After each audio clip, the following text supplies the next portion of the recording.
Hello students, हम लोगों ने इससे पहले ईएमएफटी में पढ़ चुके थे मैक्सवेल्स इक्वेशन, इंटीग्रल फॉर्म में, डिफरेंशियल फॉर्म में, कंटिन्यूटी इक्वेशन पढ़ चुके थे, मॉडिफाइड एम्पियर्स लॉ जिसको हम लोग मैक्सवेल की फोर्थ इक्वेशन बोलते हैं।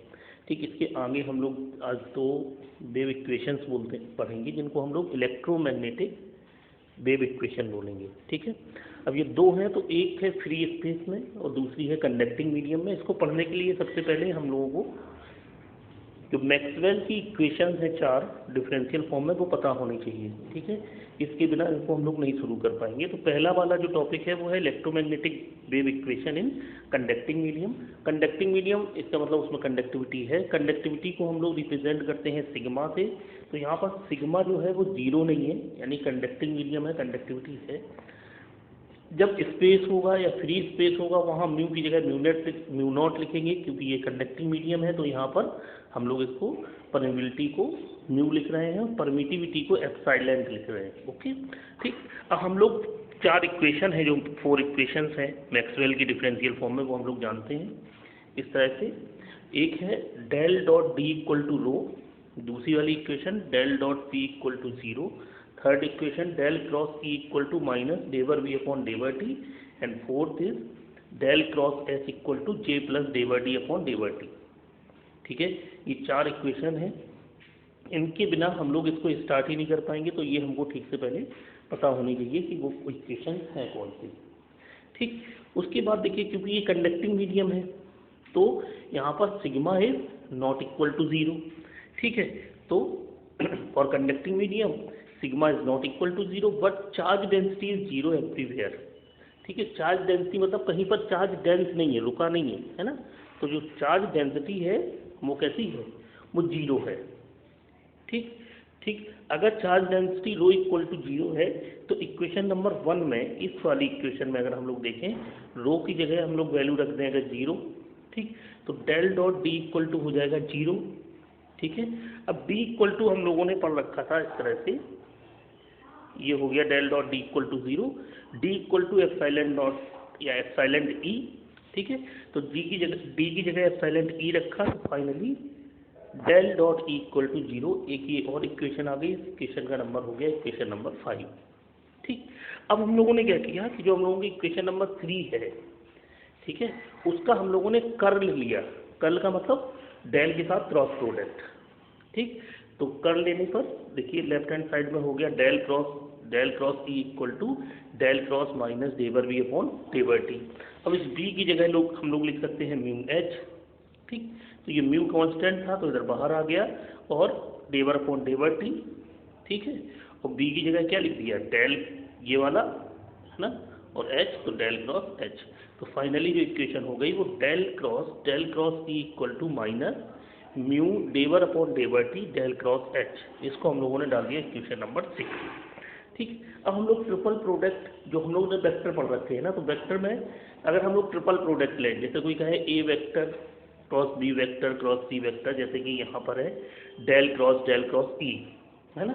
ठीक, इसका अगर हम लोग प्रोडक्ट निकालें तो क्या आएगा, तो इसका प्रोडक्ट होता है del dot E minus del square E, है ना। ये वेक्टर का ट्रिपल प्रोडक्ट की इक्वेशन होती है। ठीक है, ओके।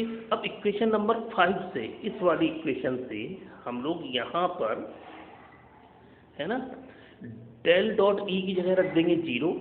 तो finally del cross E equal to हो जाएगा minus del square E. Okay, इस तरह से। ठीक, अब हमारे पास इक्वेशन है 4, एक इक्वेशन है इक्वेशन नंबर 6, है ना। इक्वेशन 6 कौन सी थी, ये, यानी इस जगह इक्वेशन नंबर 6 में डेल क्रॉस ई की जगह लिख देंगे माइनस डेल स्क्वायर ई। ठीक, एक इक्वेशन नंबर है 7, यानी इससे हम ये चीज़ वहाँ लिख रहे हैं। एक इक्वेशन नंबर है 4। ठीक है, तो फोर्थ इक्वेशन क्या होती है, del cross H equal to J plus डेवर डी अपॉन डेवर टी। तो इस डेल क्रॉस एच की जगह हम लोग जे प्लस डेवर डी अपॉन डेवर टी लिख देंगे। तो फाइनली ये फ्रॉम इक्वेशन 6, 7 एंड 4, इसकी जगह लिख दिया minus del square E equal to minus mu डेवर अपॉन डेवर टी जे प्लस डेवर डी अपॉन डेवर टी। ठीक, अब इस जे की जगह हम लोग लिख सकते हैं, जैसे स्टार्टिंग में खूब सारे फार्मूले पढ़े थे हम लोगों ने, लिख सकते हैं सिग्मा ई, और इस डी की जगह लिख सकते हैं एप्सिलॉन ई। इन दोनों की वैल्यू इस वाली इक्वेशन में हम लोगों ने पुट कर दी। ठीक, तो फाइनली माइनस से minus cancel, del square E equal to mu डेवर upon डेवर T, sigma E J की जगह, ठीक है, ये सिग्मा ई हो गया, और डेवर अपॉन डेवर टी डी की जगह क्या हो गया, डी की जगह हो गया एप्सिलॉन ई। ठीक, इस जो बाहर है ये इसका अंदर मल्टीप्लाई किया, सबको एक साइड लाए और ऑर्डर में लिखने पर ये इस तरह से हो गया। देखिए ये हो गया डेल स्क्वायर ई, ये वाला टर्म इधर आया तो ये हो गया माइनस का, और म्यू और ये वाला एप्सिलॉन, म्यू एप्सिलॉन डेवर का स्क्वायर हो गया, डेवर स्क्वायर ई अपॉन डेवर टी, और यहाँ पर भी ये स्क्वायर है, डेवर T square minus mu sigma डेवर E upon डेवर T equal to 0। ठीक है, इस इक्वेशन को हम लोग बोलते हैं general wave equation for electric field vector of an EM wave. ठीक है, अब ये इलेक्ट्रिक फील्ड वेक्टर के लिए हुई, ठीक है, लेकिन जब हम लोग ईएम वेव पढ़ते हैं तो उसमें इलेक्ट्रिक फील्ड वेक्टर होता है और मैग्नेटिक फील्ड वेक्टर भी होता है। तो इसी तरह की बिल्कुल same equation magnetic field vector के लिए निकालेंगे। उसके लिए हमको करना क्या पड़ेगा कि जैसे यहाँ पर इक्वेशन 3 का कर लिया था, इक्वेशन 4 का कर ले लेंगे, लेकिन हमको उसको करके दिखाना नहीं है। ठीक है, बिल्कुल जैसी ये इक्वेशन है सेम यही इक्वेशन लिखनी है, बस जहाँ पर यहाँ पर ई लिखा है वहाँ पर उसमें एच लिख देंगे, यानी in a similar way by taking the curl of equation 4 we can obtain the general wave equation for magnetic field vector. और ये हो गई इस तरह की, जहाँ पर ई था वहाँ पर एच हो गया, यानी del square H minus mu sigma mu epsilon डेवर square H upon डेवर T square minus mu sigma डेवर H upon डेवर T equal to 0। इन दोनों इक्वेशन को, ये वाली हो गई मैग्नेटिक फील्ड वेक्टर के लिए इक्वेशन, और इससे पहले ये हो गई इलेक्ट्रिक फील्ड वेक्टर के लिए इक्वेशन। इसको हम लोग कहते हैं EM wave equation for conducting medium. Done. ठीक, अब इसी तरह से बिल्कुल सिंपल में इसी तरह की एक इक्वेशन है EM wave equation for free space, है ना। अब देखिए फ्री स्पेस में आप लोगों को करना क्या है, बिल्कुल ध्यान से देख लेना, उसमें हमको करना कुछ नहीं है। इस तरह की हमारे पास इक्वेशंस हैं। ठीक, अब क्योंकि ये 4 इक्वेशन हम लोग ऐसे ही लिखेंगे, अगर फ्री स्पेस है तो वहाँ सिग्मा इक्वल टू कितना हो जाएगा 0, म्यू की जगह म्यू नॉट, एप्सिलॉन की जगह एप्सिलॉन नॉट। ठीक, यानी यहाँ पर जो ये सिग्मा नॉट इक्वल टू 0 है, यहाँ पर सिग्मा इक्वल टू 0 हो जाएगा, बाकी ये ऐसा ही रहेगा। ठीक, क्योंकि कंडक्टिविटी है ही नहीं, फ्री स्पेस है, तो चार्ज डेंसिटी भी वहाँ पर क्या होगी 0।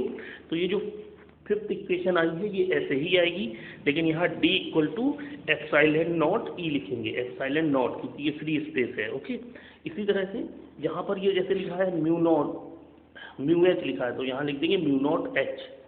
ठीक, फिर ऐसे ही सब कुछ म्यू नॉट एच, ये सब वैसे ही रहेगा।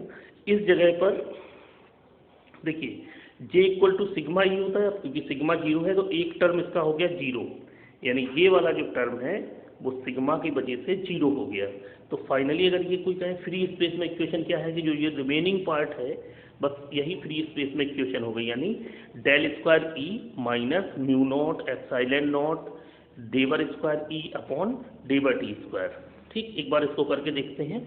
ठीक है, साथ में इसकी ये भी निकालेंगे कि ईएम वेव की जो वेलोसिटी होती है वो लाइट की वेलोसिटी के इक्वल होती है। तो EM wave equation in free space, इसी तरह की 4 इक्वेशन हम लोग लिखती मैक्सवेल की 1 2 3 4, है ना। Del dot D equal to rho, del dot B equal to 0, del cross E equal to minus डेवर बी अपॉन डेवर टी, और del cross H equal to J plus डेवर डी अपॉन डेवर टी। ठीक, free space के लिए conductivity equal to 0, charge density also equal to 0, then equation 1 becomes del dot E equal to 0। बिल्कुल similar रखना है, बस यहाँ पर डी की जगह क्या लिखेंगे एप्सिलॉन नॉट ई। ठीक, फिर क्या करेंगे, taking curl equation 3 we get, तो इक्वेशन 3 की हम लोगों ने कर लिया। ठीक, बी की जगह वहाँ म्यू एच लिखते थे, यहाँ पर म्यू नॉट एच लिख देंगे, तो ये वाली इक्वेशन आ गई del cross E equal to minus mu not डेवर upon डेवर T del cross H. Equation number 6 हो गई।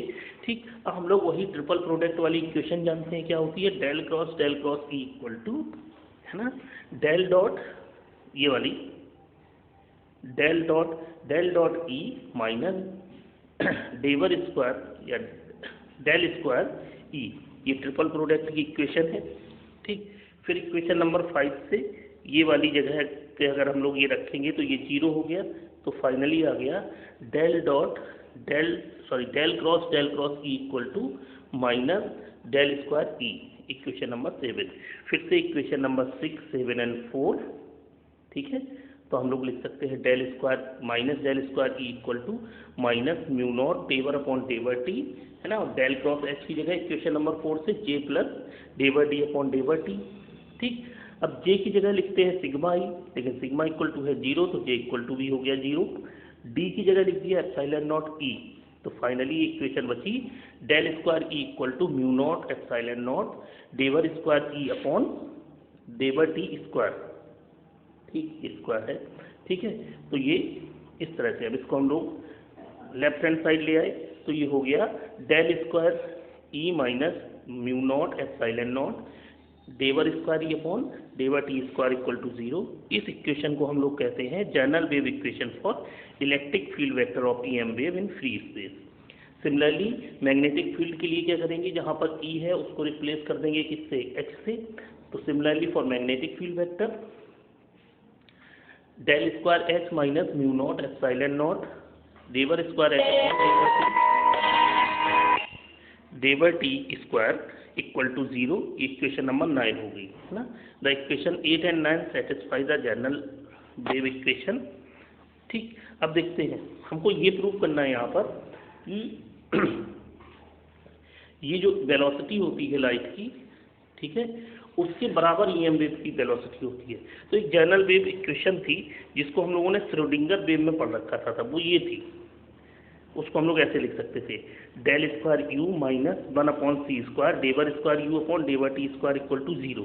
अब देखो ये इक्वेशन आई कहाँ से, ये वाली इक्वेशन हम लोगों ने वहाँ पे पढ़ी थी, dever square psi upon डेवर T square equal to B square del square psi, है ना। तो वहाँ पर कोई वेव फंक्शन साई होता था, यहाँ पर वो वेव फंक्शन ई है या वेव फंक्शन एच है। अगर इसको इन जनरल मानो तो इसको हम लोगों ने मान लिया यू, ना साई मानो ना ई मानो, कुछ भी मान लो, तो इसकी जगह हम लोगों ने मान लिया यू। ओके, अब देखिए यहाँ पर जो वी स्क्वायर है, इसको अगर हम अपॉन में इस तरफ लाएंगे तो ये हो जाएगा 1 upon V square into dever square psi upon डेवर T square equal to del square psi. अब इसको जब इस तरफ लाएंगे तो इस तरह की इक्वेशन आ जाएगी। अब ये इक्वेशन साई के फॉर्म में है, यानी del square psi minus 1 upon V square dever square psi upon डेवर T square equal to 0। ठीक है, इस तरह की ये जनरल इक्वेशन है। अब इस वाली इक्वेशन को, यानी इस इक्वेशन 10 को इस इक्वेशन 9 या 8 से कंपेयर कराते हैं, तो देखिए वेलोसिटी की जगह, यानी c की जगह क्या आया, c की जगह है 1 upon mu not epsilon not, यानी c इक्वल टू लिख सकते हैं 1 upon under root epsilon not और म्यू नॉट। ठीक, इसकी दोनों की कांस्टेंट है, इनकी वैल्यू को जब रख के सॉल्व करेंगे तो ये इक्वल टू आ जाएगा approximate 3 × 10⁸ metre per second. So we can say that the speed of EM wave in free space is equal to speed of light c। तो जब भी ये क्वेश्चन आएगा तो हमको ये भी निकालना है कि ईएम वेव की जो स्पीड है वो स्पीड ऑफ लाइट के इक्वल होती है। ठीक है, ये बहुत ज़्यादा इंपॉर्टेंट है, पहले वाले से कंडक्टिंग मीडियम से ये ज़्यादा इंपॉर्टेंट है। उसको यहाँ तक निकालना है हमको कि ईएम वेव की जो स्पीड है वो स्पीड ऑफ लाइट के इक्वल होती है। डन, इन दोनों टॉपिक को ठीक से पढ़ो, अगर कोई डाउट हो तो हमसे पूछो। ठीक है, ओके, थैंक यू।